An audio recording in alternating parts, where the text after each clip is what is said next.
नाज़रीन, आप देखें लाइव भी डॉक्टर शाहिद मसूद और मैं ज़ारा अंसारी। बहुत सी खबरों, बहुत से तज्जियों और बहुत सी तहकीकात के साथ एक बार फिर हाजिर हैं। एक स्ट्रेटेजिक डायलॉग पाकिस्तान का अमेरिका के साथ होता है, लेकिन हमारे पास इत्तलात मौजूद हैं कि पाकिस्तान में फौजी बगावत होने जा रही है। इत्तलात मौजूद हैं, क्या वाकई जनरल राहील शरीफ नवाज शरीफ हुकूमत का तख्ता उलटने जा रहे हैं?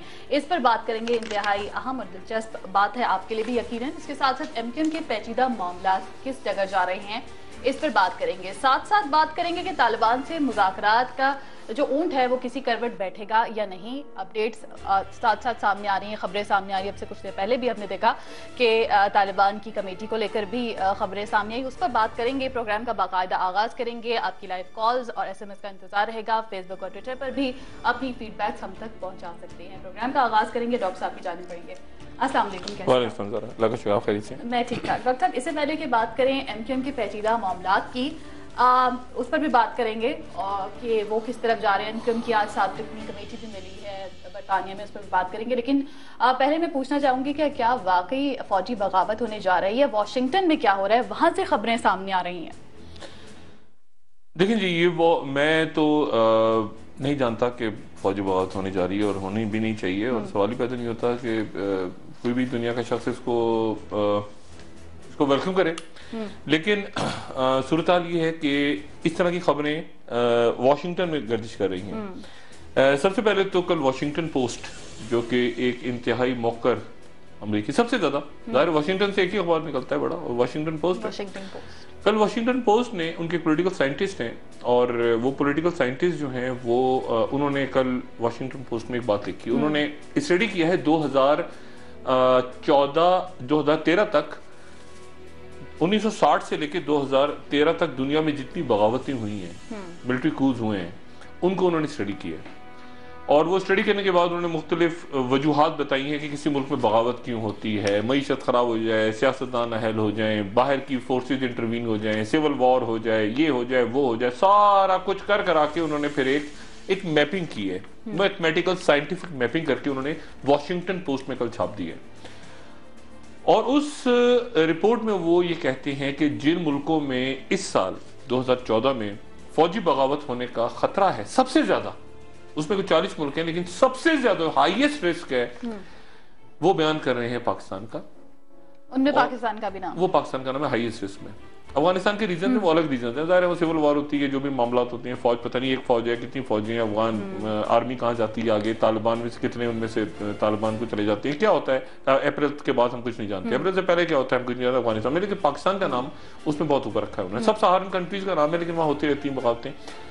एक और बड़ी इंटरेस्टिंग बात है कि अभी कू हुई है, पिछले साल ही बगावत हुई है मिस्र में, मुर्सी को उठा के उन्होंने हटाया ना जनरल सीसी ने, तो वो कह रहे हैं कि इस साल फिर दोबारा दूसरी बगावत होने जा रही है मिस्र में। ये बड़ी इंटरेस्टिंग बात है। अमेरिकन का एनालिसिस है वाशिंगटन पोस्ट में कि इस साल फिर दोबारा मिस्र में बगावत होने जा रही है फौजी, और पाकिस्तान के अंदर कोई बगावत की बात है वो उन्होंने की। और वही कहते हैं कि जी यहाँ की मईशत, यहाँ के मामला सारे जो उन्होंने अपने साइंटिफिक, मैं उस डिटेल में जाऊंगा, लेकिन उन्होंने मैपिंग की, इकोनॉमी, ये वो सारा फैसले, बॉर्डर्स की सूरत वगैरह, और हमारा जो एनालिसिस है मैथमेटिकल एनालिसिस, एक तो ये हो गई। अच्छा, इसको मैंने ठीक है, एक रिसर्च है, एक एनालिसिस है, लेकिन उसके बाद उसके 24-48 घंटों के बाद एक और वाकया वहां पे हुआ है वाशिंगटन में, और वो ये हुआ है कि यूएस कमेटी, जो इंटेलिजेंस की कमेटी है यूएस की, अभी इंटेलिजेंस की कमेटी बड़ी इंपॉर्टेंट होती है क्योंकि इनको इनपुट मिलता है सारी CIA और FBI और होमलैंड सिक्योरिटी वगैरह वगैरह सारी। तो उनकी जो कमेटी है, उन्होंने उनकी जो इंटेलिजेंस कमेटी है, उन्होंने वहां पे जाके यूएस सेनेट के सामने एक उन्होंने स्टेटमेंट दी है। उन्होंने पूरा बयान पेश किया और 2014 की उन्होंने पिक्चर पेश की और ये कहा कि अमेरिका को थ्रेट्स किए हैं 2014 में, अमेरिका के सामने क्या बड़े चैलेंजेस हैं। ये पूरी एक डिस्कशन हुई है क्लोज, और उस डिस्कशन के अंदर उन्होंने ये कहा है, यूएस अमेरिकी सेनेटर्स ने अपनी सेनेट को बताया है कि हमारी इंटेलिजेंस रिपोर्ट्स ये कहती हैं, हमारा एनालिसिस ये कहता है कि पाकिस्तान में फौजी बगावत का इम्कान मौजूद है, फौजी बगावत खत्म होने जा रही है। ये मैं नहीं कह रहा, ये वॉशिंगटन पोस्ट वाली रिपोर्ट को भी छोड़ देंगे। अमेरिकन सेनेट इंटेलिजेंस कमेटी ने अपने सेनेट के क्लोज डोर्स के अंदर ये बात की। सिर्फ इंतहाई अहम बात है, इसको नजरअंदाज तो नहीं किया जा सकता। नहीं, ये अमेरिकन का एनालिसिस देखिए, एक होती है रिपोर्ट आती है, जैसे मैंने कहा वॉशिंगटन पोस्ट को पढ़ा, अच्छा अब मैं अपनी भी बताऊं, मेरी जब बात होती है वहां पे और भी लोगों की बात हो रही है, तो एक कोल्ड शोल्डर उन्होंने दिया हुआ है। जैसे स्ट्रेटेजिक डायलॉग है, आपको याद है जो स्ट्रेटेजिक डायलॉग शुरू हुआ था, हमारे मोहतरम, हमारे सर के ताज, सरताज अजीज, बिल्कुल, उसका हमारे सर के ताज क्या हुआ वो उसका वो ऐसे बेड़ा गर्क हुआ है वहां पे। वो उन्होंने ऐसी तस्वीर, आपने तस्वीर बॉडी लैंग्वेज देखी, सरताज अजीज अभी हंस रहे हैं, ख्वाजा आसिफ क्यों हंस रहे हैं किसी को नहीं पता, वो कैरी को भी नहीं पता वो क्यों हंस रहे हैं, वो हंस रहे हैं ख्वाजा आसिफ। तो एक नॉन सीरियस डायलॉग में हुआ, उन्होंने सिर्फ इतनी एक पाकिस्तान को दे दिया कि आप बड़े आपके न्यूक्लियर बड़ा महफूज हाथों में, वो इस तरह की बातें निकाल देते हैं ना, गुडी गुडी जब वो पाकिस्तान उड़ाना होता है, तालिबान इधर है, अलकायदा इधर है, वो पाकिस्तान डर गया, उन्होंने कहा न्यूक्लियर वेपन अच्छे हैं आपके, अच्छा खुश हो गए, जमहूरियत अच्छी हो। ये फजूल बातें हैं सारी, ये जो बयान होते हैं ना इस तरह के। उसामा बिन लादेन, ये जो वाकया हुआ ना 2 मई का, 1 मई का हुआ एक्चुअली, मैं उसको यहाँ पे 2 मई कहते हैं ना, 2 मई असल में वहां 1 मई थी, अमेरिका में उसको 1 मई कहा जाता है, एबटाबाद के वाकये को 1 मई कहते हैं, वो हम लोग 2 मई कहते हैं, टाइम का डिफरेंस है। तो वो जो 2 मई 1 मई का वाकया है, उसके अंदर जो है वो, आप अजीब बात ये देखें कि उससे 1 हफ्ता पहले टाइम मैगजीन, 1 हफ्ता पहले का जो टाइम मैगजीन है, उसमें दुनिया की चंद अहम तरीन शख्सियात में और इंपॉर्टेंट तरीन शख्सियात में जनरल पाशा का नाम है, DGISI का, और उसके 1 हफ्ते के बाद रेड होगी। तो ये बयान छोड़ें। मेरे लिए जो तशवीशनाक बात है वो ये है कि US सेनेटर्स की इंटेलिजेंस कमेटी कह रही है बात, फॉरेन रिलेशंस भी नहीं, इंटेलिजेंस कमेटी बात कह रही है, अपने सेनेटर्स को बयान कर रही है कि पाकिस्तान में जो सबसे बड़ी थ्रेट है, उसके बाद क्लोज करके एक सवाल जवाब का सेशन हुआ है, उसकी भी कोई इतला है। अब मैं वो यहाँ इसलिए नहीं कहना चाहता कि वो कहेंगे पैनिक फैल रहा है, सब कुछ फैल रहा है, लेकिन ये खबरें चूंकि अखबार में आने वाली हैं, ये आ गई हैं, खुदा जाने सुबह छपेगी, मेरे पास अभी है इतला। अमेरिकन सेनेटर्स ने अपनी कमेटी में पाकिस्तान की फौजी बगावत को डिस्कस किया है, और उसमें उन्होंने कहा है कि मियां नवाज शरीफ साहब जो हैं, उनकी पॉलिसीज, माशी हालात वगैरह वगैरह जो भी पैरामीटर्स है, ये काम है जलीलाबाद जिलानी साहब का, जो कि वहां सफीर हैं, जिनका कोई ताल्लुक नहीं है नवाज शरीफ साहब से, जो कि एस्टेब्लिशमेंट के आदमी है। मियां नवाज शरीफ को क्या पता वहां कौन है, वाजी शमसुल हसन साहब भी पीपल्स पार्टी के बैठे हैं, पता नहीं किसके बैठे हैं। तो मियां साहब चूंकि बाहर उनका कोई है ही नहीं सिलसिला, जो साकदार साहब आते हैं वो बस साकदार भी हैं, और खुदा जाने सरताज अजीज भी हैं, ख्वाजा आसिफ भी हैं। तो एक अजीब व गरीब सी सूरत हाल है। तो उस सूरत हाल में वहां पे वाशिंगटन में ये डिस्कस हुआ है, उनकी सेनेट की इंटेलिजेंस कमेटी ने ब्रीफ किया अपने हाउस को कि पाकिस्तान में फौजी बगावत होने जा रही है। लेकिन जब ऑपरेशन की बात हुई थी डॉक्टर साहब, तब तो मियां साहब ने आकर कहा था ये कि फौज और हुकूमत एक पेज पर है, जब ऑपरेशन की बात हो रही थी तालिबान को लेकर। लेकिन इसको भी कोट किया गया है उस रिपोर्ट में, ये भी कहा गया कि पब्लिकली तो मियां साहब ने ये कहा है, लेकिन फिर खदशात, वार्निंग भी दे दी गई रिपोर्ट में। देखिए, होता ये है ना कि ये हमेशा इस तरह होता है, एक पेज पे है, कौन एक पेज पे है, कौन कहाँ पे एक पेज पे, ये तो सियासी बयान है ना। ये तो ऐसे ही है कि पाकिस्तान और अमेरिका, वो पाकिस्तान और चीन अजल से अबद तक इत्तेहादी रहेंगे, वो जैसे निकाह पे नहीं होता हम साथ साथ रहेंगे अगले जन्म में, ये फजूल सी बातें बिल्कुल। एक पेज का कौन सा खाक पेज है? आप मियां नवाज शरीफ साहब, पाकिस्तान में सबसे ज्यादा वेल इन्फॉर्म्ड आदमी कौन होता है मुझे बताएं? सबसे ज्यादा इतलात किसके पास होती है? DGISI के पास। मुशर्रफ साहब के वक्त में DGISI थे general Ziauddin Bhatt, most inform आदमी, उसको मियां नवाज शरीफ ने आर्मी चीफ बनाया कि ये DGISI, इसके पास सबके पास सारी खबर होगी। वो DGISI साहब को जब पहना रहे थे, तारे लगा रहे थे यहाँ पे उनके, तो बगावत हो गई। यानी DGISI को भी नहीं पता, DGISI को उसकी करने से बंदूकें, यानी यहाँ क्या होता है सिस्टम।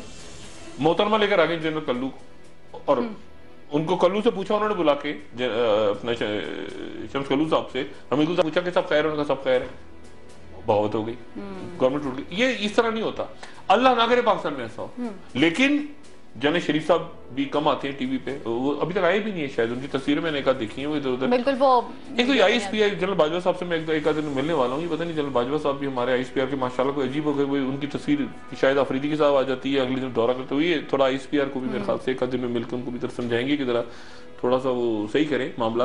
लेकिन ये है कि ISPR भी कुछ फॉरेन ऑफिस बनता जा रहा है, रवायती किस्म के बयान दे रहा है, जरा दम पकड़े और थोड़ा सा जरा चीजों को टेक करके। जैसे पहले दिनों ये हुआ, उनको जाके मारकुट लगी ना, ये जो हुंडा नासिर थे, ये जो आप चेक पोस्ट पर लगे, ISPR बिल्कुल ISPR का कोई रोल नहीं था, ये उल्टी सीधी खबरें निकलना शुरू हो गई। उसके बाद जाके मीडिया ने जरा थोड़ा, मीडिया में तो बैठा है ना एक फितना, ये मार दिया, वो मार दिया, बेगुनाह मर गए, फलां मर गए, कुछ नहीं हुआ था। वहां जाके क्रिमिनल्स को मारा था और बड़े अच्छे टारगेट अचीव किए थे। ये जो भी टारगेट ऑपरेशन हुआ था ये खजूरी चेक पोस्ट पे, तो ISPR थोड़ा सा दम पकड़े जरा, और ठीक है एक्सटेंशन वगैरह मिल जाएगी बाजवा साहब को, ऐसा कोई मसला नहीं है, लेकिन काम अपना ठीक करें मेरे ख्याल से। डॉक्टर साहब दूसरी डेवलपमेंट पर चलते हैं। तालिबान टॉक्स को लेकर, कमेटी को लेकर बात की है, कहाँ पर खड़ी है? मौलाना अब्दुल अजीज साहब के हवाले से ये बयान सामने आ रहे थे कि उनसे कांटेक्ट किया जा रहा है ताउन के लिए मेजर आमिर साहब की जानिब से। उस बारे में मैं आपसे जानना चाहूंगी कि मेजर आमिर मीडिया पे नहीं आ रहे हैं, इज्तनाब कर रहे हैं, लेकिन आपकी उनसे इस हवाले से कोई बात हुई हो, आपको कुछ मालूम हो, इन दोनों का ताल्लुक के हवाले से भी जानना चाहूंगी। मेरी अभी बात हुई मेजर आमिर साहब से। अच्छा। मेजर आमिर साहब से मेरी अभी 15 मिनट पहले बात हुई। ये तालिबान कमेटी को, इस पूरी कमेटी में असल आदमी मेजर आमिर है, ये आप ज़हन में रखें। इसमें असल आदमी ना इरफान सिद्दीकी है ना रहीमुल्लाह, इसमें असल आदमी मेजर आमिर है, ठीक है, जो अपने जो उनका हल्का अहबाब है, जो उनके राब्ते हैं, जो उन पर ट्रस्ट है लोगों को। रुस्तम शाह मोहम्मद साहब के बारे में कल मैंने बताया था कि वो ऐसे ही एक हैं। रहीमुल्लाह यूसुफ बड़े क्रेडिकल आदमी है, सॉफ्ट आदमी है, वो ज्यादा उलझते नहीं है इन मामलों में, शरीफ नफ्स आदमी है। मेजर आमिर साहब अच्छे जरा अग्रेसिव, पुराना ISI का बैकग्राउंड और अच्छे बड़े नफीस आदमी है। मिडनाइट जैकॉल में उनका नाम आता रहा बीबी की हुकूमत गिराने के लिए, लेकिन उसके बाद उनके ताल्लुकात अच्छे हो गए जरदारी साहब से। जैसे मैंने बताया था DGIB की, वो कहते हैं कि ऑफर हुई, और मुझे अच्छी तरह पता है कि वो मिलते थे डॉक्टर कयूम सुमरो से, जरदारी साहब से उनकी जाती मीटिंग होती थी, ये मेरी अपनी नॉलेज में। मेजर आमिर साहब जो हैं वो असल रोल प्ले कर रहे हैं। दो शख्सियातें अब्दुल अजीज नाम के जब नाम आए ना, तो आप भी और नाज़रीन से गुजारिश है कि जरा कंफ्यूज ना हो। एक है मौलाना अब्दुल अजीज। मौलाना अब्दुल अजीज साहब वो हैं जो लाल मस्जिद वाले हैं, ठीक है ना, जो अब्दुल रशीद साहब के भाई थे और भाई हैं, और अब्दुल रशीद साहब वहां पे उनको शहीद कर दिया गया था। और अब्दुल अजीज साहब जो हैं वो उसके बाद वो बुरका और सारा किस्सा हुआ, वो लाल मस्जिद के हवाले से। दूसरे हैं शाह अब्दुल अजीज। शाह अब्दुल अजीज जो हैं वो बड़ा इंपॉर्टेंट कैरेक्टर है। वो हैं शाह अब्दुल अजीज जो समीउल हक साहब के बड़े करीबी साथी हैं, और 2002 में इलेक्शन लड़के कौमी असेंबली में पहुंचे थे। अच्छा। और जिनके और फिर उसके बाद 2008 में कत्ल हो गया था, यहाँ पे पोलिश इंजीनियर को मार दिया गया था, तो शाह अब्दुल अजीज साहब को अरेस्ट कर लिया था 2009 में ऑपरेशन के दौरान। और बड़ी तस्दीक, हाँ, और उनके कर्क से ताल्लुक है, उनको सामने लाके बड़ी तस्दीक हुई थी और उनको बड़ा तमाशा हुआ, तो फिर रिलीज हो गए थे। शाह अब्दुल अजीज साहब बड़े गहरे आदमी, बहुत गहरे, और बड़े उनका बड़ा असर और रसूख है अलकायदा के सर्कल्स में भी, तालिबान के सर्कल्स में भी, अक्रॉस द बॉर्डर दोनों तरफ, और बड़े जो बड़े एक जबरदस्त आदमी है। अब मेजर आमिर साहब ने मुझे ये कहा, मेजर आमिर साहब का मैं कोट कर रहा हूं, मेजर आमिर साहब ने मुझे कहा कि शाह अब्दुल अजीज साहब ने, वो वाले शाह अब्दुल अजीज करक वाले और तालिबान वाले, नॉट लाल मस्जिद, शाह अब्दुल अजीज साहब ने फोन किया है मेजर आमिर को और कहा है कि मेरी दुआएं आपके साथ हैं। मौलाना अब्दुल अजीज जो हैं, अब मौलाना अब्दुल अजीज साहब का क्या ताल्लुक है मेजर आमिर साहब बड़े क्लोज हैं। मैंने पहले भी आपसे कल भी ये अर्ज किया था कि इस कमेटी में ऐसे अरकान मौजूद हैं जो एक बड़ी कारोबारी शख्सियत के बड़े करीब। मेजर आमिर साहब बड़े करीबी दोस्त हैं मलिक रियाज साहब, जो हमारे मुल्क के एक जाना पहचाना नाम है, जिन हवालों से भी मैं उसमें नहीं जाना चाहूंगा। मलिक रियाज साहब एक साहब हैं। अब मलिक रियाज साहब के बड़ा क्लोज है मेजर आमिर। और लाल मस्जिद का जो वाकया हुआ, तो लाल मस्जिद के वाकये के बाद मस्जिद के साथ तो जो हुआ वो सबने देखा। मौलाना अब्दुल अजीज और उम्मे हफ्जा और ये जो बच्चियां वगैरह थी सारी, इनको मलिक रियाज साहब ले गए। उसको मलिक रियाज साहब को असाइन किया आपकी इस्टेब्लिशमेंट ने। मलिक रियाज साहब माशाल्लाह इस्टेब्लिशमेंट के साथ, यानी साहब और भाई और सारा तो है ना मलिक रियाज साहब को पुराना सिलसिला। अभी करंट तो शरीफ साहब के साथ कोई बैगेज नहीं है, लेकिन पहले तो बड़ा बैगेज रहे, नहीं मालूम। तो अब मसला ये हुआ कि वो मलिक रियाज साहब ने, इस तरह के काम भी करते हैं मलिक रियाज साहब, मसाजिद और ये और वो सारा, ये लाल मस्जिद भी बनाने में उनका रोल है, जो नई लाल मस्जिद दोबारा बनी है। तो ये उनकी फैमिलीज को वहां ले गए, यानी बहरिया टाउन का ये जो मलिक साहब का इलाका है जो उनका ये वहां रहे मौलाना अब्दुल अजीज साहब, और वहां पे सारा। अब हुआ ये कि मौलाना अब्दुल अजीज साहब यानी बड़े मशहूर, और बहुत सारी बच्चियां, एक और भी इस्लामाबाद में शख्सियत हैं ताजिक खोकर जो आजकल जेर हिरासत हैं, उन्होंने भी कुछ बच्चियां अपना मदरसा वगैरह बना के वहां पे रख लिया। एक दफा मैंने पूछा उनसे, मैंने कहा जी सुने, हाँ, उन्होंने कहा हाँ बिल्कुल मैंने ये काम किया। रही अब मेजर आमिर साहब जो है वो, अब खुदा जाने क्या मामला हुआ कि कल अचानक एक खबर निकल पड़ी और चलना शुरू हो गई कि मौलाना अब्दुल अजीज से राब्ता किया मेजर आमिर ने, या पता नहीं मेजर आमिर ने मलिक रियाज से राब्ता किया है कि मौलाना अब्दुल अजीज से मेरी बात करी, ये छपकी टिकट चलना शुरू हो गई आज भी ये वाली। अच्छा, उसके बाद वो मेजर आमिर को आगे पब्लिकली कहना पड़ा कि मैंने कोई राब्ता नहीं किया, मौलाना अच्छा, अब मुसीबत ये है कि वो कह रहे हैं, अब मुझे नहीं पता मौलाना अब्दुल अजीज साहब का टिकट चल रहा है। अब मौलाना अब्दुल अजीज साहब जो है बड़े प्यारे जबरदस्त आदमी है, इनके मैंने खाना खाया था जब ये लाल मस्जिद ऑपरेशन में, तो बताऊंगा बाद में, क्योंकि ऑपरेशन के दौरान मैं अंदर था मस्जिद में, आपको शायद याद हो, मैंने ही सारा अंदर से बुरी याद है मेरी, बहुत बुरी यादें हैं उसकी।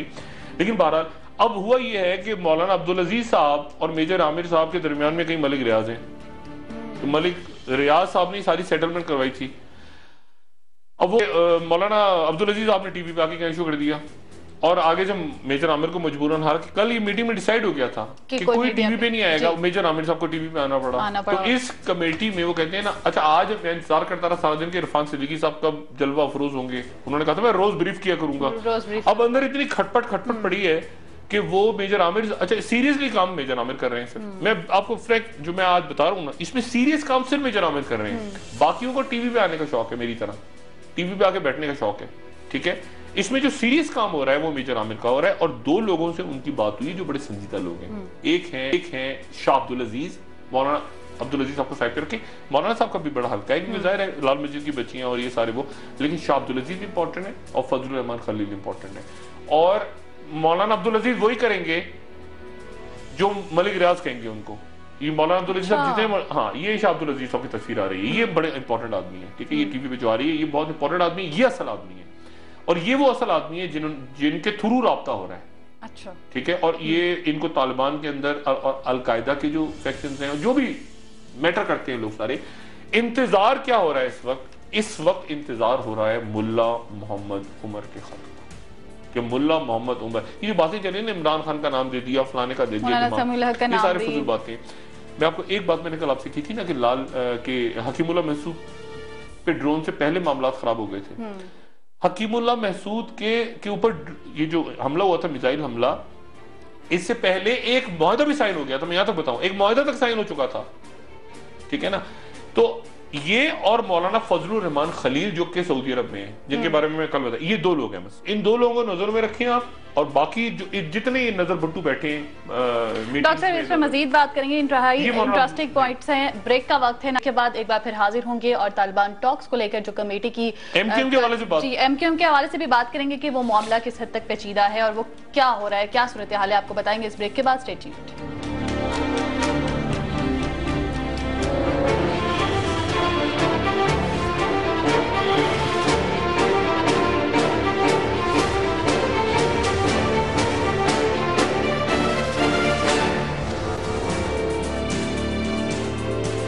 ब्रेक के बाद आपको एक बार फिर खुशामदीद कहेंगे। मुत्तहिदा कौमी मूवमेंट के मामला क्या हैं और ये पेचीदा क्यों होते जा रहे हैं, अब इस पर बात करेंगे। डॉक्टर साहब, 7 रुकनी वक्त भी मिला डिप्टी बरतानवी हाई कमिश्नर से और यादाश्त भी जमा करवा दी बीबीसी की डॉक्यूमेंट्री के अगेंस्ट, लेकिन मुत्तहिदा के मामला क्या हैं और किस तरफ जा रहे हैं, पेचीदा क्यों होते जा रहे हैं? एहतजाज भी रोक दिया उनकी जानिब से, अल्ताफ हुसैन ने खिताब भी करना था, क्या सूरत हाल है? देखिए, दो बातें। पहली बात तो ये कि इस बात में कोई शक नहीं कि एमक्यूएम मुल्क की एक बड़ी सियासी जमात है, उनके वोटर्स हैं, अल्ताफ हुसैन साहब एक मकबूल लीडर हैं, उनके चाहने वाले हैं, ये अपनी जगह बात दुरुस्त है। एमक्यूएम के लिए लंदन में मसाइल बढ़ रहे हैं, ये बात एक अलग बात है, और ये कोई तज्जिया नहीं है, ये कोई मतलब ये इंफॉर्मेशन है जो आ रही है, सामने आ रही है। मसला सारा ये है कि कल मैंने बताया था शर्लॉक होम्स और जेम्स बॉन्ड का झगड़ा है। एक शर्लॉक होम्स है मेट पुलिस और जेम्स बॉन्ड है आपके MI6, ठीक है ना। अब MI6 में जेम्स बॉन्ड में आते हैं आपके बाहर की एम्बेसी। अब जेम्स बॉन्ड हांगकांग में फंस गया, वो कहाँ जाता है? अपनी एम्बेसी में घुसता है। MI6 एम्बेसीज होती है MI6 में, ठीक है ना, पुलिस नहीं बैठी होती। आप कभी बाहर जाए ना किसी एम्बेसी में, पाकिस्तानी एम्बेसी में, आपको पाकिस्तानी पुलिस नजर नहीं आएगी, आपको ISI IB के लोग अंडरकवर नजर आएंगे। तो जेम्स बॉन्ड बाहर फंसता है ना कहीं, तो अपनी एम्बेसी में जाता है।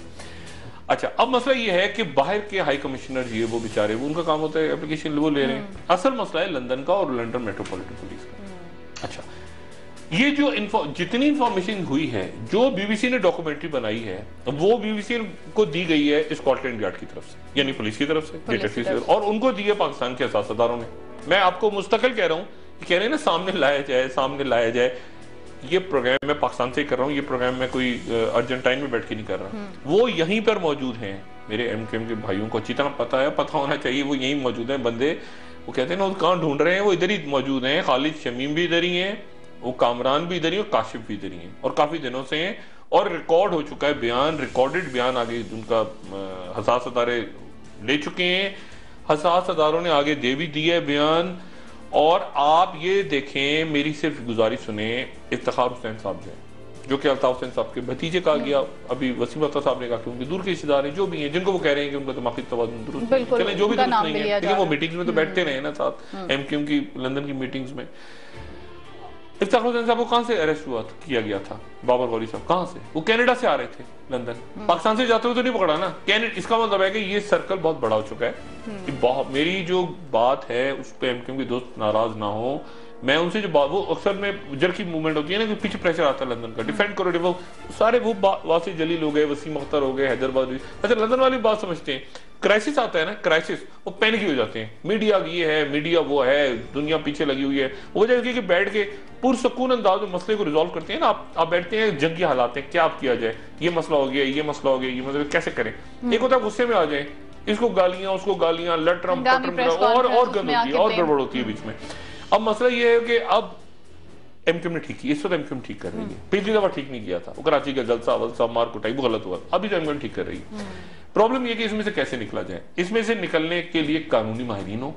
अगर बीबीसी ने गलत फिल्म चलाई है, मैं कब कह रहा हूँ बीबीसी ने सही चलाई है, बीबीसी को सरकारी फंडिंग होती है बाय द वे, अपना बरतानिया की, मतलब वो ऑटोनोमस, बिल्कुल ऑटोनोमस अदारा नहीं है वो, उसको वहां की ब्रिटिश ब्रॉडकास्टिंग कॉर्पोरेशन को ब्रिटेन की फंडिंग होती है। मैं अगर एमक्यूएम में हूं और अल्ताफ भाई की जगह हूं तो मैं कम से कम, मेरा ख्याल है, कोई 5 बिलियन पाउंड का हर्जाना कर दूं इस फिल्म के चलाने पे। अगर फिल्म बीबीसी पे अच्छी कर दूं मैं, वहां तो आपको पता है वहां टीवी चैनल पे, पाकिस्तान के कोई टीवी चैनल को उल्टा चैनल ही चलाते हैं, इतना बड़ा लेटर आता है उनका, तो सू कर देते हैं लोग, वो तो इंतजार कर रहे होते हैं हमारे खिलाफ खबर दे, सू कर दें, तड़ा करके सू कर दें, तो बीबीसी को सू कर दें और हम सारे साथ हैं पूरी को।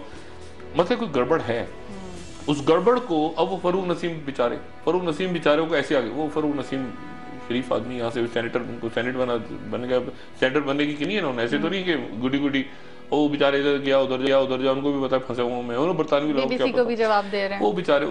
मामला ये है कि MI6 और उनका झगड़ा है और मामला बिगड़ रहे हैं, और मामला उस वक्त से मैं बार ये बात कह रहा हूं कि ये बंदे पकड़े कब गए, ये बंदे चौधरी साहब के वक्त नहीं पकड़े गए, ये बंदे रहमान मलिक साहब के वक्त पकड़े, जिनका ऐसे जप्पी मारते हैं ना अल्ताफ भाई, ऐसे करके जप्पी, जो उनसे मुलाकात करने लंदन जप्पी मारते हैं, ये उनके वक्त में पकड़े गए।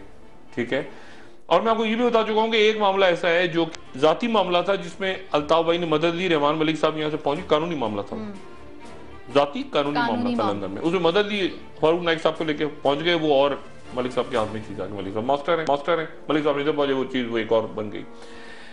इसके अलावा कारोबारी मामला भी हैं, इसके अलावा बिजनेस डॉक्यूमेंट्स भी हैं, इसके अलावा और भी बहुत, इतना बड़ा जत्थे के जत्थे जमा है जो कि अजाब बना हुआ है। ये हमारे बहुत से एमक्यूएम के दोस्त नहीं बात पर कर पा रहे हैं, उनके भी जैसे ऐसे मोटे जत्थे बने हुए हैं, जैसे गत्थे होते हैं ना, जमीनें फलाना लटरम पटरम ये वो पैसा वैसा।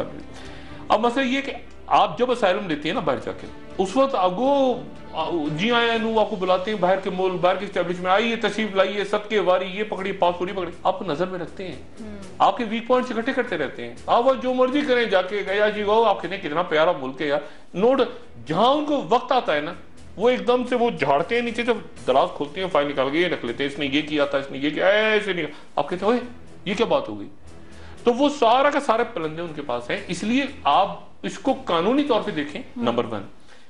नंबर 2 बात बड़ी इंपॉर्टेंट है कि वो जो एमक्यूएम भी कह रही है बात कि आखिर इतने सालों से क्यों नहीं, अब क्यों हुआ, यही मेरा सवाल है कि ये एमक्यूएम को पता होना चाहिए, और उनको पता है कि इस वक्त क्यों हो रहा है, पहले क्यों नहीं हुआ, इस वक्त क्यों प्रॉब्लम आ रही है लंदन में, पहले क्यों नहीं आई।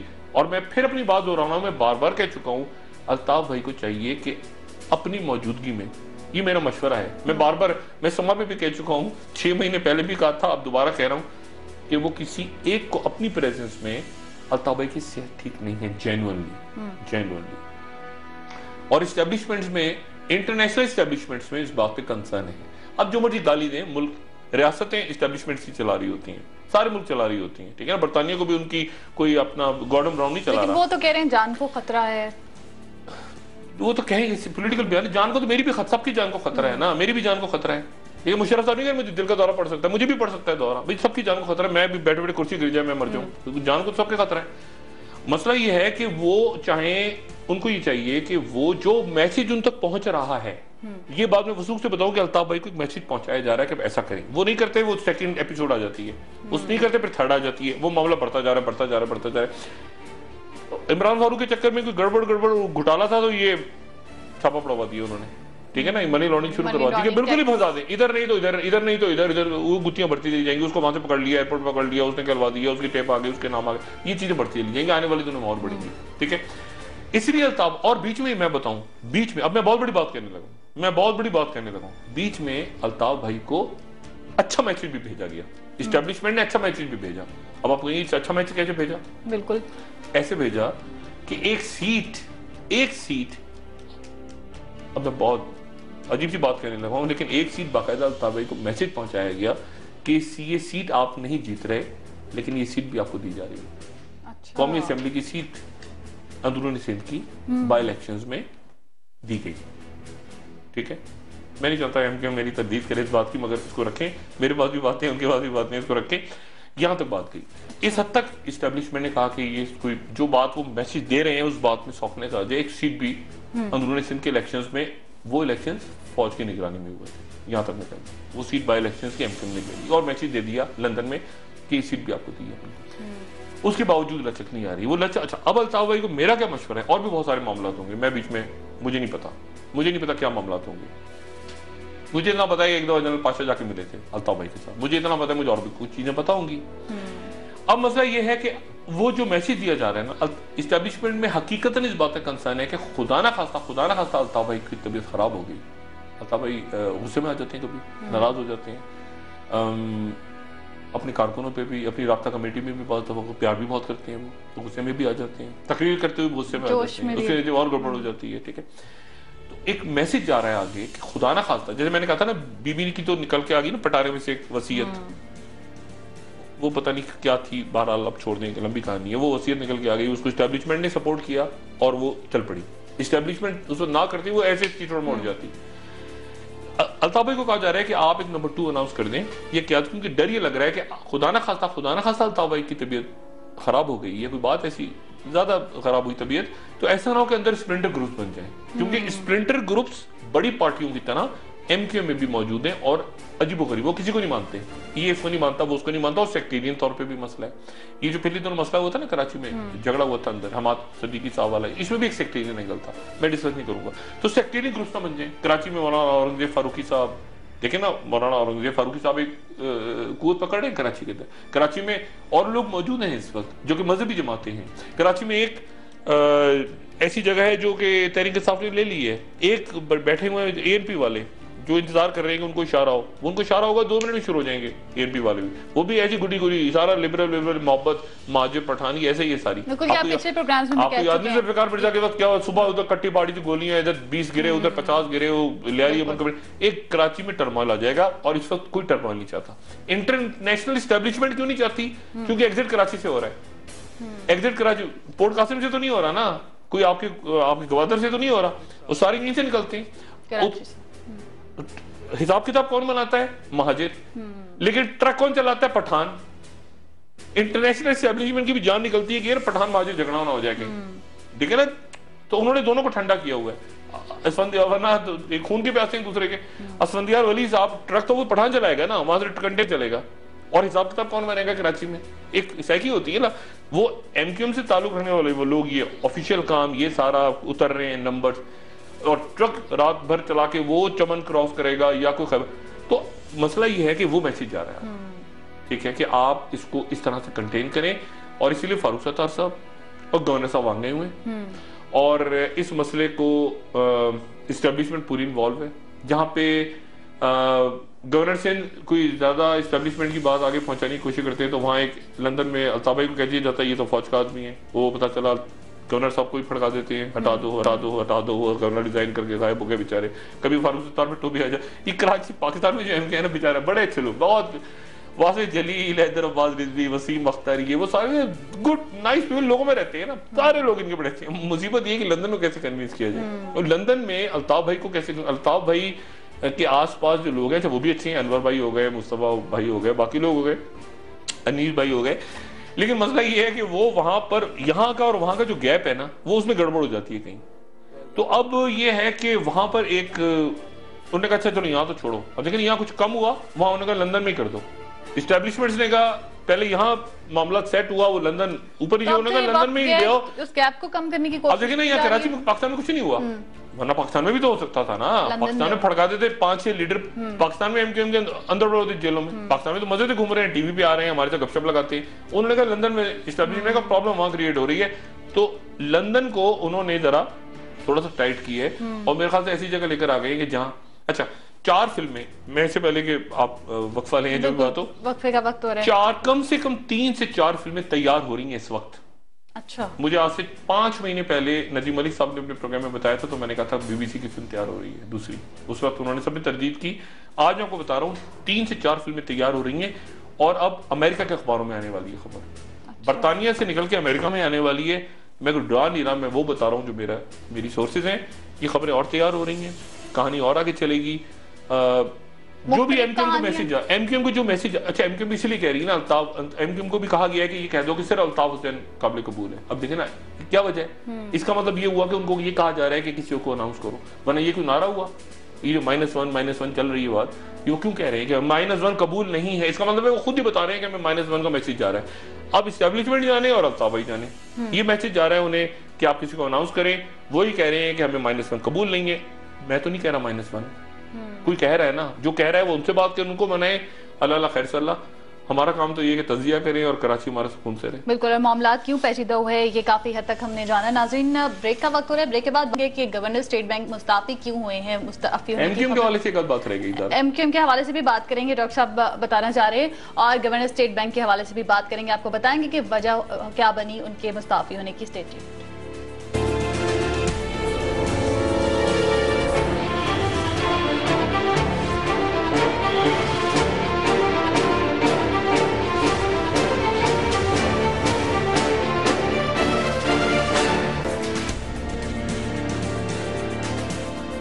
नाज़रीन, ब्रेक के बाद आपको एक बार फिर खुशामदीद कहेंगे। बात करेंगे नई हुकूमती तकर्रियाँ तनाज़ात का जो रिवाज है वो कायम करती जा रही हैं, क्या वजूहत हैं। इससे पहले चेयरमैन नादरा का मामला हमारे सामने आया, चेयरमैन पैमरा, चेयरमैन पीसीबी और गवर्नर स्टेट बैंक के मुस्ताफी होने की भी बात सामने आई, क्या वजूहत है, इस पर बात करेंगे। डॉक्टर साहब, इससे पहले कि मैं इस टॉपिक पर जाऊँ, ब्रेक से पहले आपने कहा कि एमक्यूएम से मुतालिक एक और बात आप बताएंगे। देखिए, एमक्यूएम ने अच्छा किया कि एक तो आज अपनी उन्होंने एहतजाज को और कर ले गए वो, क्योंकि मैसेज गालिबन ये कराची को बंद नहीं होना चाहिए, मैसेज गालिबन उनको ये दिया जा रहा है कि कराची को बंद ना करें तो संडे को एहतजाज कर रहे हैं, वो आज करवाते हैं। रात तक मैंने आपसे कल भी कहा था ना कि उनको काउंटर करने के लिए रिलीजियस फोर्सेज हैं कराची में, तो कल रात को मौलाना औरंगजेब साहब बैठे हुए थे, आपने देखा तो जमात अहले सुन्नत वल जमात का इज्तिमा चल रहा था, और वो बैठे रहे उस वक्त तक जब तक एमक्यूएम ने ये नहीं कहा कि हम आज पोस्टपोन करके इसको इतवार को लेके जा रहे हैं। तो ऐसी सूरत क्रिएट नहीं करनी चाहिए। कराची में देखें, अगर खुदा ना खास्ता कराची में अगर खुरेजी हुई तो किसी के लिए मुनासिब नहीं है, लेकिन जो सबसे ज्यादा नुकसान होगा इसमें वो एमक्यूएम का होगा। एमक्यूएम पॉलिटिकल फिगर है। और एक बात एमक्यूएम की, एमक्यूएम से लाख आप एमक्यूएम का पूरे, एमक्यूएम जो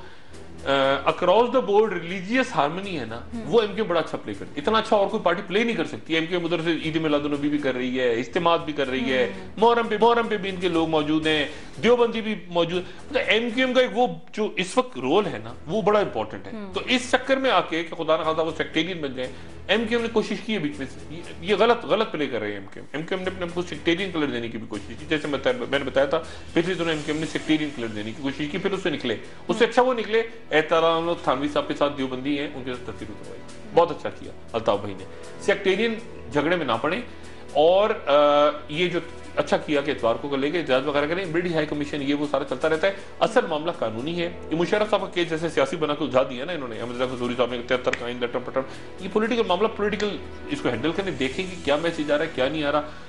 कोई नहीं चाहता कि खुदा ना खास्ता जो है वो कोई खुरेजी हो कराची में, कोई टेक ओवर कर ले एमक्यूएम को, कोई निकल के आ जाए कोई हकीकी वगैरह। लेकिन जैसे जैसे इस मामला ये तूल पकड़ेगा, फिल्में और आएंगी बाहर की मीडिया में, पाकिस्तान की मीडिया को छोड़ देना, यहाँ तो केबल ही चल जाए बड़ी बात है, लेकिन मतलब बाहर फिल्में आएंगी और अमेरिका की मीडिया में आने वाली है। जो मैं बार बार बात कर रहा हूँ, अमेरिकन मीडिया में आएगी बात खराब होगी, लेकिन अमेरिकन की मीडिया में आएगी क्योंकि वो ऐसे चलते हैं, पहले वो ब्रिटिश पिक करता है वहां से वो फिर बात खराब हो जाती है। तो उससे पहले अब मैं डिप्टी हाई कमिश्नर भी नहीं है, अब डिप्टी हाई कमिश्नर से वो जो भी करें, असल मामला लंदन में सुलझा दें। जो मैसेज आपको एस्टेब्लिशमेंट दे रही है वो मैंने भी दे दिया आपको। ठीक है, वो सब आपको भी पता है, आप खुद भी कह रहे हैं ना कि नहीं अल्ताफ भाई के बगैर कबूल नहीं होगा, नहीं कबूल होगा, हम भी चाहते हैं नहीं कबूल होगा, उनको तय करें और क्या मामला है उनको वो जाने, आप जाने, कहानी बसी है। ठीक है डॉक्टर साहब, अगले टॉपिक की तरफ चलते हैं। हुकूमती तकर्रुरियां तनाज़ात का जो रिवाज है वो अभी भी है। गवर्नर स्टेट बैंक मुस्ताफ़ी हो गए, इसहाक डार साहब के साथ इख्तिलाफात, उनका मौक़िफ़ सामने आया था कि हुकूमती पॉलिसियां उनको तस्लीम नहीं थी। देखिए ये जो बात आपने शुरू में प्रोग्राम की थी ना कि वाशिंगटन में इस वक्त कंसर्न ये है, वो जो बात कर रहे हैं वो कह रहे हैं कि इनसे हुकूमत नहीं चल रही, बात वो कह रहे हैं इनसे चल नहीं रही, ठीक है ना। आपकी स्टैब्लिशमेंट और मियां साहब एक ही पेज पे हैं नहीं है, मैं छोड़ दें कौन सा पेज है कौन सी किताब है, ये ऐसी होता है सारा, ठीक है। मुल्क इंपॉर्टेंट है, कोई इंपॉर्टेंट नहीं है, कोई शख्सियत कोई भी इंपॉर्टेंट नहीं है, मुल्क पाकिस्तान की रियासत इंपॉर्टेंट है, ठीक है ना। और कोई भी शख्स डिस्पेंसिबल, वो कहते हैं हम मेरे बगैर नहीं चलेगा, ऐसे जो लोग कहते हैं मेरे बगैर दुनिया नहीं चलेगी, उनकी कब्रें आज बनी हुई, कब्रिस्तान में जाएंगे लाइन से कब्रें नजर आएंगी आप। रियासत इंपॉर्टेंट, मुल्क इंपॉर्टेंट होते हैं। बहुत सारी की मुल्क चलाना है आपने, मुल्क की माशी सूरत अभी आप सितंबर में उनसे भीख लेकर आएंगे, 6 अरब प्लस IMF पे लेकर आए आप, और उसके बाद दिसंबर में ली और आपने जो वादे किए थे आपने बेड़ा गर्क रहे हो, ऐसे नीचे चलेगी। अभी यासीन अनवर साहब का है, इसहाक डार साहब को तो नहीं अच्छे लगते, वो खुदा जाने क्यों नहीं अच्छे लगते, मेरे बड़े अच्छे, बहुत अच्छे इसहाक डार, बड़े सॉफ्ट आदमी, अच्छे आदमी है, लेकिन बहरहाल इसहाक डार साहब जब वजीर बनते हैं तो वजीर हो जाते हैं हमेशा, घर वजीर होता है, वजीर नहीं होता तो कुछ और होता है, फिर वो अवाम में हो जाता है। इसहाक डार साहब का मसला यासीन अनवर साहब से खराब हुआ। इसहाक डार साहब ने कहा कि इस आदमी ने किए करप्शन, और यासीन अनवर साहब का पॉइंट ऑफ व्यू ये है कि मेरे ऊपर प्रेशर डाला जा रहा था कि 100 अरब रुपया में छाप के ये जो फलाना बैंकों से, निजी बैंकों से उठाऊं और गवर्नमेंट की स्कीमों में लगा दूं, ये जो स्कीमें चल रही हैं सारी, कर्जा वर्जा, ये वो यूथ लोन, ये लैपटॉप शैपटॉप, इसमें डाल दूं। मैंने इनकार कर दिया तो वसीफा हो गया। ये 4 आपके स्टेट बैंक के गवर्नर्स हैं, 4, ये चौथे गवर्नर हैं जो मुद्दत पूरी होने से पहले रिजाइन कर गए। वो हफीज कारदार चले गए, वो उससे पहले वो डॉक्टर शमशाद अख्तर चले गए, मतलब ये सारे जो हैं ये एक एक करके चलते चले जा रहे हैं। और इनके तो बेटे का एक्सीडेंट हो गया था, ये सिंगापुर चले गए थे, वहां से वापस आए, पता एक और डिप्टी गवर्नर लगा दिया, वही जैसे तारिक मलिक के साथ हुआ था, इन अ बैड टेस्ट। ये जो चीजें होती है ना, ये बाहर मॉनिटर होती है, लेकिन आप जो ये आई में आप भीख मांग रहे हैं ना जाके, यहाँ तो अब ऐसे तुरम खान चल रहे हैं, चाय लाओ मेरे लिए, पानी लाओ मेरे लिए, गाड़ी खड़ी करो, वहां जाते ऐसे खड़े हो, ऐसे करके यूं खड़े हैं जॉन कैरी, ऐसे जॉन कैरी। अभी IMF के वहां गए तो दुबई में मुज़ाकरात हो रहे हैं, ऐसे दे दो भाई मुज़ाकरात, अब आपके वो शुरू, यानी चक्कर शुरू हो गया ना सारा, उधर प्राइवेटाइजेशन, उधर फलाना, उधर इस पूरी चीज को मॉनिटर, ये कहती है, ये कहलाते हैं पॉलिटिकल इकोनॉमी। मैंने एक दिन पूछा, मैं यहाँ बात नहीं करना चाहता, ब्रीफिंग हो रही थी जनरल कैनी की, मैंने जनरल कैनी से सिर्फ एक सवाल पूछा, मैंने कहा जनरल साहब मुझे ये बताइए, अगर आज आपका इंडिया से आप खुल जाए आपका ईस्टर्न बॉर्डर, खुदा ना खास्ता, वेस्टर्न बॉर्डर वैसे ही आपका हॉट है ना वेस्टर्न बॉर्डर, ईस्टर्न को भी मैं हॉट ही समझता हूँ, वहां से छेड़खानी होती रहती है इंडियंस की तरफ से। मैंने एक सवाल हो जाए, क्या चीजें होती हैं आपकी क्या चीज इंपॉर्टेंट, असला तो इंपॉर्टेंट नहीं होता, असला तो होता है, असला फौज तो इराक में भी थी, क्या इंपॉर्टेंट, मोरल इंपॉर्टेंट होता है, फौज क्या मोरल है, कौन का क्या मोरल है, इकोनॉमी कैसी है, बिजली किस तरह चलेगी, ब्लैकआउट, मोरल। अब आपने सभी को ठुस कर दिया, एक निकम्मा आता है उसके बाद सुपर निकम्मा आके बैठ जाता है, सुपर निकम्मा जाता है उसके बाद टेट्रा निकम्मा बैठ जाता है आके, यानी चोरों का टोला बिठाया हुआ आपने सारा, ये किस तरह क्या होगा। जनरल कैनी साहब ने उसी तरह हाथ में आता तो बाहर जाके सिगरेट विगरेट पी करने का डॉक, ये तरह बात तुमने मुझसे की, वो मैं नहीं कहना चाह रहा, लेकिन मसला ये सारा कि मुल्क ने भी तो चलना है ना। अब एक बच्चा क्यों उसको, क्यों बच्चे पढ़े जब उनको पता है कि चोर के बच्चे ने आके पेपर लेके और यहाँ पे डॉक्टरेट की डिग्री ले लेनी, कल को जो डिग्री के साथ डॉक्टरेट की डिग्री ऐसे लोग एमफिल PhD के लिए जाने दे देते हैं बच्चे बेचारे, आपके मुल्क के, आपकी कौम के, और एक से एक चोर को आपकी डॉक्टरेट डिग्री मिल रही है, डॉक्टरेट की डिग्री, फलाने को डॉक्टरेट की डिग्री, फलाना डॉक्टरेट। आपने देखा तमक किस तरह बिक रहे हैं, यानी जो फैज अहमद फैज को मिला है, या जो आपके हबीब जालिब को मिला है इस मुल्क में, या जो अशफाक अहमद को मिला है, ये जो बड़े बड़े अदीबों को मुल्क में मिला है, तमगा हुस्न कारकर्दगी और बड़े बड़े आपके सिविलियन एजाज, वो देखें आपके लोगों को मिले 5-6 साल में। आप देखें लिस्ट तो पढ़े, आप कहेंगे आपको नफरत होनी शुरू हो जाएगी कि यार है ये हो क्या रहा है। बिल्कुल देखिए बात ये है सारी कि इस तरह एक लिमिट होती है, एक हद होती है, ये दुनिया भी देख रही है। अब वो छोड़ दें, अब क्या हुआ है, बगावत हुई ना, मुर्सी को फेंक दिया उठा के उन्होंने, मुर्सी इलेक्टेड आदमी था, मुर्सी को फेंका उठा के, $10 बिलियन दे दिए उनको अरब मुल्कों ने, मुर्सी को तो नहीं दिए, फौजी को के बाद दिए। इसलिए जो पॉलिटिक्स एक लिमिट होती है, ये सिंध में भी यही सूरत हाल है। सिंध में भी यही, मैं आज आपके प्रोग्राम में रिकॉर्ड कह रहा हूँ, लोगों का ख्याल है कि सारे कब्जे वब्जे, ये खेल वेल, सारा पैसा बाहर निकल गया, एक एक चीज अंडर वॉच, ऐसे बटन दबेगा और गड़बड़ जैसे आप कहते हैं माइक्रोस्कोप के नीचे। नहीं, एक एक चीज माइक्रोस्कोप के नीचे है। ये डिप्लोमेटिक बैग, आपके ख्याल से इनमें पैसा जाता है तो क्या मैं अब बात नहीं करना चाह रहा, ये डिप्लोमेटिक बैग में लोग पैसा बन के जाते हैं ना कि डिप्लोमेट चेक नहीं हो रहा, इसके तरीके हैं बड़े, ये भी बड़ा मॉनिटर होती है कि चीज कैश कहाँ गया, कौन किधर गया, क्या हुआ सारा। तो बात सारी ये है कि इसको हमने किस तरह से आगे चलाना है, मियां साहब ने किस तरह से इकोनॉमिक पॉलिसीज करनी है, किस तरह से, मतलब है कि इसको वो खुश नहीं है, वो से मुराद मेरी अमेरिका नहीं है, वो से मुराद मेरी ये है कि उनके पास पल्स जारी है कि पाकिस्तान के अंदर बेचैनी है, इनसे लोगों से काम नहीं हो रहा। मियां साहब के लिए क्या चीज इंपॉर्टेंट है? मियां साहब ने एक काम तो बहुत अच्छा किया है और बहुत अच्छा किया काम, और वही उन्होंने ये किया है कि उन्होंने ये मुज़ाकरात की कमेटी बना के कम से कम ये फौरी तौर पर ऑपरेशन, लेकिन उसके साथ ही मैसेज क्या जा रहा है वहां पे, वजीर उनके प्राइवेटली क्या कह रहे हैं कि ऑपरेशन होने जा रहा है, ऑपरेशन होने जा रहा है, मारामारी, जिसके नतीजे में नॉन सीरियस नजर आ रही है। हर आदमी कह रहा है कि ये कमेटी, मैं भी ये कह रहा हूँ, मूवमेंट्स हो रही है ना, एक गुस्सा है कि यार क्या मतलब है, क्योंकि 6 महीने आपने ऐसे गुजार दिए, 6 महीने के बाद आपने एपीसी की पटारे में से क्या निकाला, ये इरफान सिद्दीकी है, ये मेजर आमिर हैं, ये मेजर आमिर ने कहा सलीम साफी से, सलीम साफी ने कहा मैं नहीं आऊंगा, उसने कहा तू आ जा, उसने कहा तू आ जा, अब फरमाइशी टिकट चल रहे हैं, कई टिकट फरमाए, टीवी चैनल से फोन कर करके फरमाइशी टिकट जो है वो, हाँ इमरान खान का भी आ रहा है, इमरान खान आना चाह रहे हैं, उनको भी शामिल करें, उनको शामिल कर दिया जाए। इमरान को पता नहीं, अब इमरान मैं तो समझने से काफिर हूँ, अब समी उलग चले गए तो इमरान खान आ जाए, इमरान खान को इसको हेड करेंगे इरफान सिद्दीकी साहब और नीचे बैठेंगे इमरान खान, इमरान, मतलब कुछ समझ नहीं आ रहा। आपने इरफान साहब के कॉलम्स पढ़े हैं, इरफान, मतलब ये अजीब गरीब बात है।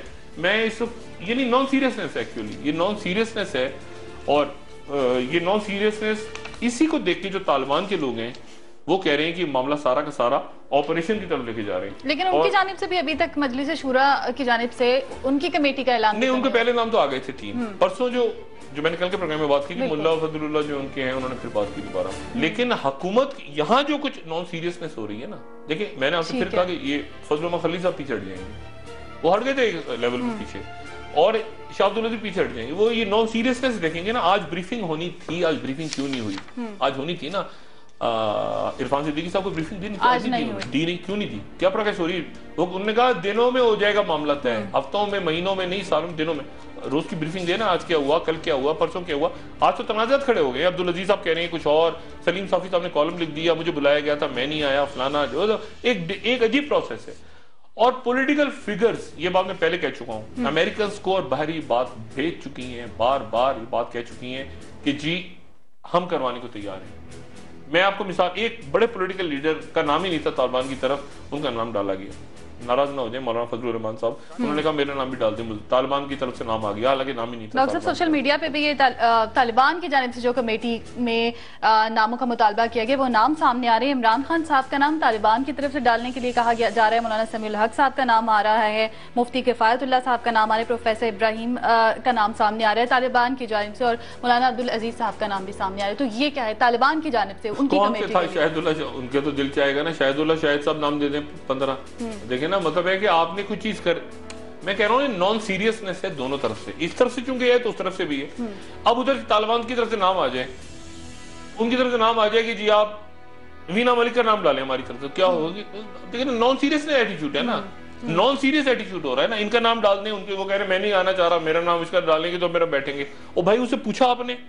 इमरान खान का नाम डाल, इमरान खान से पूछा, इमरान खान ने नहीं, मैं कह रहा ना इधर से चूंकि नॉन सीरियसनेस शुरू हो गई है शुरू, बदकिस्मती की जो नहीं होनी चाहिए थी। ये कमेटी के नाम नॉन सीरियसनेस हुई। चौधरी सार पुल आउट किया उन्होंने। आप वो देखें, वो पिक्चर देखिए आपने, चौधरी सार को साइड पे बिठाया हुआ है, वहां आगे बैठे हुए इरफान साहब जो हमेशा वजीर आज़म के साथ बैठे थे, वजीर दाखिला, वो पीछे उन्होंने ब्रीफिंग नहीं दी। चौधरी सार अभी तो बोले नहीं इसके ऊपर कि क्या हुआ क्या नहीं हुआ, वो खामोश होकर गायब हो गया। आज इरफान साहब भी सामने नहीं है। मेजर आमिर से वो बेचारे मेजर आमिर लगे हुए अपनी जगह, वो कॉलें कर रहे हैं। वो फजलुल्लाह खलील साहब सऊदी अरब से आ जाएंगे, आते आते देर 5 तारीख को उन्होंने वापस आना है, वो आएंगे। शाह अब्दुल अजीज साहब ने कहा, मुझे मेजर आमिर ने कहा कि मैंने फोन किया, हमें उनसे मेरी दोबारा मुलाकात होगी। वो कहते हैं मुझे मेरी पूरी ब्लेसिंग्स शाह अब्दुल अजीज साहब ने दी, लग रही दी हो, क्योंकि मेजर आमिर खलीदी किरदार है। मैंने कहा मेजर आमिर पे सारा घूम रहा है, ये नाम मेजर आमिर ने दिए हैं, रहीमुल्लाह यूसुफ सही, ये वो सारे, सलीम साहब, मेजर आमिर खलीदी किरदार है, उनको कामयाब होना चाहिए। वो अगर, और एक उनकी पर्सनैलिटी की खास चीज वो बड़ी जल्दी यानी छोड़ भी देती है। वो देखेंगे नहीं कि नॉन सीरियसनेस हो रही है, वो कहेंगे खुदा हाफिज, अलग हो, वो अलग हो गए, बदकिस्मती।